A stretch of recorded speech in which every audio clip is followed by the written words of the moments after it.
Bonjour à tous et bienvenue sur Radio TDAH, la radio pour mieux comprendre le TDAH en 3 minutes par jour. Aujourd'hui, je vais vous parler d'une étude de Liu et collaborateurs publiée en 2022 portant sur les stratégies de régulation émotionnelle chez l'adulte TDAH.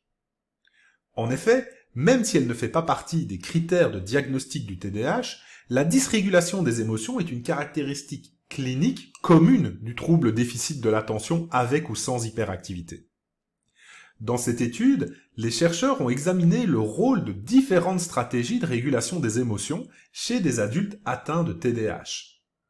Ils se sont intéressés à deux stratégies spécifiques, c'est-à-dire à la fois à la réévaluation cognitive, c'est-à-dire la réinterprétation d'une situation pour lui donner une nouvelle signification émotionnelle, par exemple, accepter un résultat décevant sans remettre en cause pour autant sa propre confiance en soi, mais également à une autre stratégie, la suppression expressive, c'est-à-dire s'empêcher d'exprimer une émotion, comme par exemple la colère dans des situations compliquées.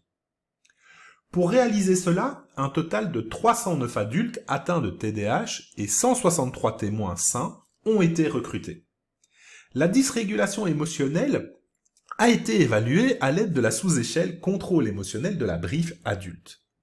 Un questionnaire de régulation des émotions a également été utilisé pour mesurer à la fois la réévaluation cognitive et la suppression expressive chez les personnes. Les résultats de cette étude mettent en évidence que la réévaluation cognitive et la suppression expressive sont toutes deux corrélées négativement avec le contrôle émotionnel chez les adultes atteints de TDAH.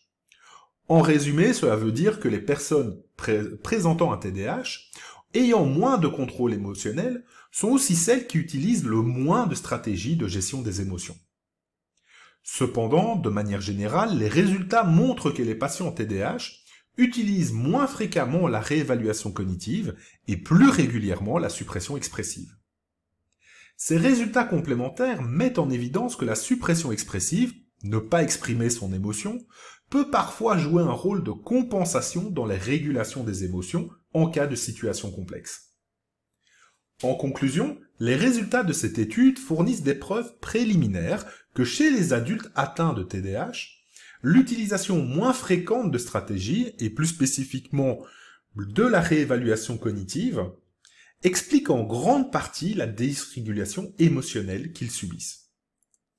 Ces résultats soulignent toute l'importance d'une évaluation précise des différentes stratégies utilisées et connues par les patients TDAH afin de leur proposer un travail spécifique, notamment au travers d'une thérapie cognitivo-comportementale par exemple, autour de la compréhension des différentes stratégies de régulation disponibles afin de pouvoir mieux gérer cette dysrégulation fréquemment vécue comme extrêmement négative par les patients.